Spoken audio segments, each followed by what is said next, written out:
Well, it's been a crazy semester. Yeah, learning at school, remote learning, block schedule, all the COVID precautions, social distancing, masks and Zooms. It's been tough. We even have a new video editing program. But we've made it through, and the holidays are in sight, which is great because it's time for another edition of Your Nightly News.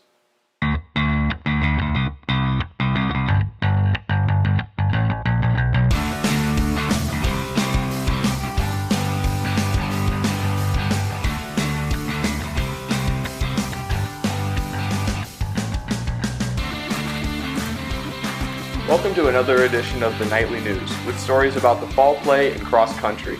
I'm Peyton. And I'm Adrian. But before those, let's take a look at golf. I'm here with driver ed teacher, basketball coach, and golf coach, Mr. Winkler. Coach, how much different was It's been really different as far as not knowing the future, not knowing what's going to happen the next day with schools or even in the sports world with golf that started out, at first we weren't going to have a state tournament or sectional. We were just going to end the season on a regional note. Then they added the sectional. We were hoping that they were going to add the state tournament, but they didn't do that. But at least we got through the sectional, and it ended up being a good golf season for us. That leads into my next question. Do you think that they could have made a state tournament work? Oh, I think they could have somehow, some way.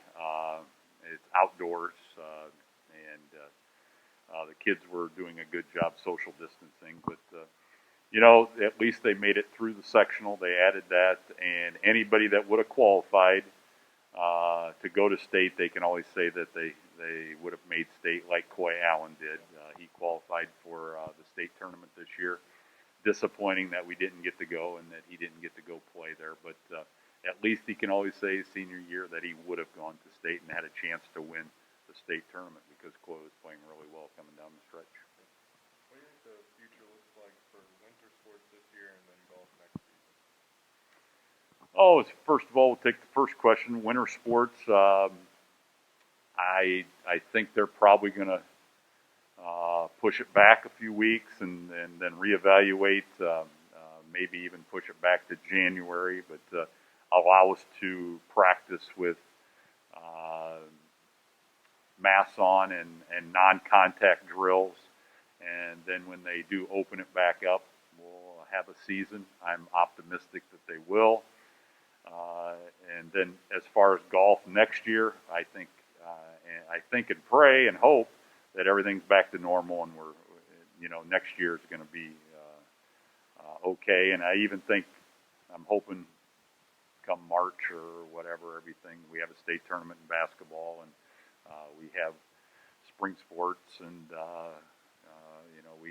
we start to get back to some normal activities and we're all longing for that. And we really want you guys to have as much activity as possible, and hopefully we'll start moving in that direction. I'm here with Fieldcrest senior Coy Allen. Coy, how did the boys' golf season go this year? Give us a summary of the season. We had a pretty good year this year. We would have liked to do better when it came to the postseason, but we had a decent record this year, and we played good when we needed to, and we were able to move on to sectionals, but it would have been nice to go further. Yeah. How much did the coronavirus affect you during the season and just overall the season in general? I mean, as for golf, you can social distance, so it didn't really make that big of a difference, but we had to wear a mask, and I don't know, we just could take it off when we hit and all that. Gotcha. How did it feel to play well in the sectional personally and to have a good enough score to advance to state? It was really good. I had a couple bad holes, but we were able to just forget about them and move on. And Coach was able to talk me through it, and we were just happy that I was able to finish good and actually be able to qualify. That's good. Thank you. I'm here with Callie Nix, junior on the girls golf team. Callie, overall, how'd the girls golf season go this year? Our season went pretty good. We had a lot of fun. we had a bunch of girls from volleyball who decided to go out this year because they didn't have volleyball season. Our regionals didn't really go how we wanted them to, but other than that, it was fun. How much different was it this year dealing with coronavirus and regulations? Nothing really changed as much besides for we could really only golf with one other team at our meets, and when we were on the green, we had to stay 6 feet apart, and other than that, there wasn't any regulations. Thanks. Mostly outdoors and always socially distanced. Golf wasn't the only team that managed to compete this fall. The cross team ran as well. The cross-country team has had many bumps on the road so far, but they're still making their way towards the finish line. Let's see how their season has been going. I'm here with Natalie, a junior on the cross-country team.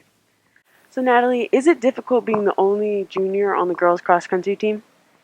Yeah, sometimes it's just hard when it's just me being the only upperclassman, because I'm the one that like knows what to do, and sometimes I get like nervous like at meets to be like, oh yeah, let's get started on like the warm-ups, or like let's do strides, and like I don't know, it's just sometimes difficult.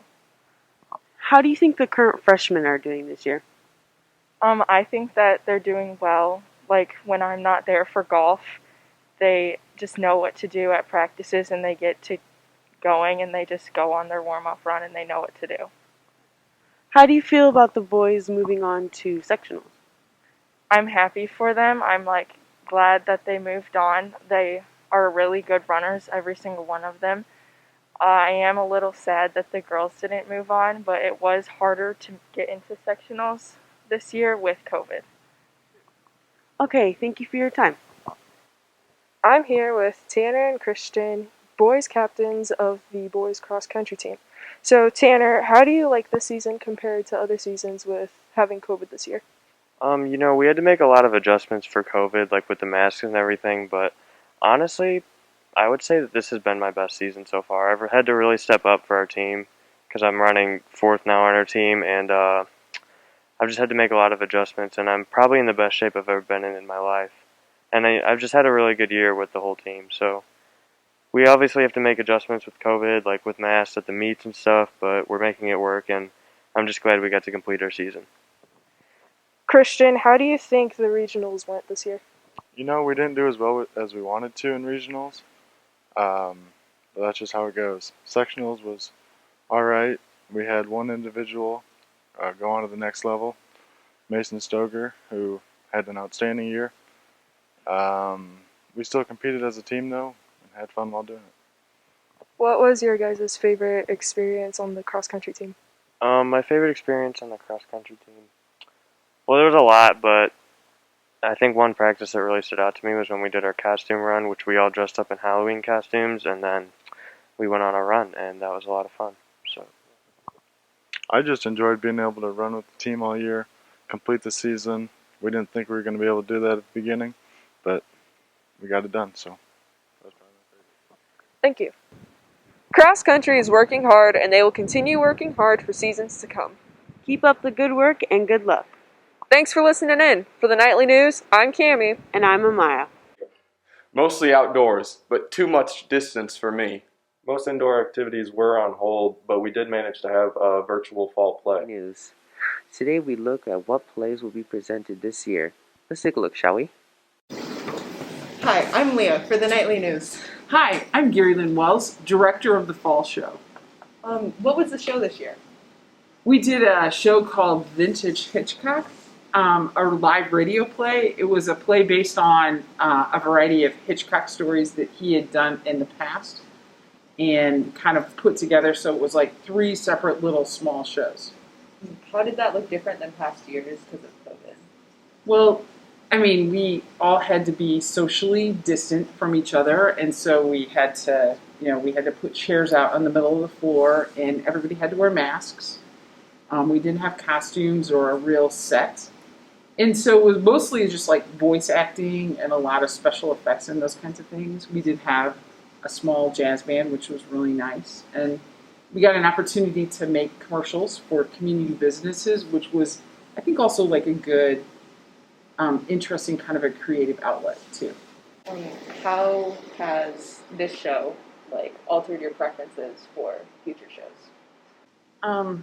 I mean, I think I would always prefer to do a show in person, like to do a live show. That's kind of what live theater is really about. But this was an interesting experience because I think if any kids were really interested in doing theater out in the real life, a lot of things happen sort of in this way. So it's not like, you're kind of isolated in a soundstage and you might be doing voice work or those kinds of things. That's where lots of opportunities happen in theater. So I think it was a good chance for us to try and do theater in a different way that might be actually maybe a little more applicable.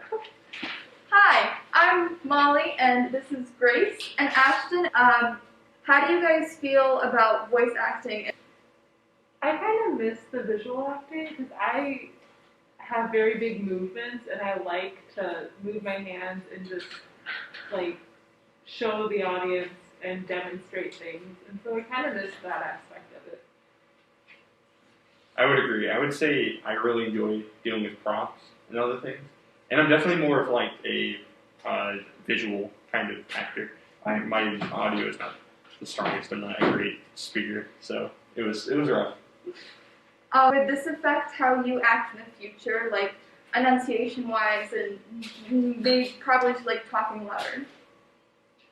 I think it did help me realize that I needed to slow down more and pay attention to what I was saying and talk with intent, because before I felt like I was really relying on those visual cues, whereas I needed more practice learning to hear the verbal cues as well. I would agree. I'd say that I guess this experience has allowed me to really understand there's more depth to voice and to, like, how you articulate words. That's all for today's story. We hope you enjoyed the show. Remember to stay safe, wear your mask 6 feet apart, and always wash off the blood of your hands. That must have been like watching an old radio show. Speaking of shows, that's it for this one. Safe and happy holidays to everyone. And we'll see you soon with another edition of Your Nightly News.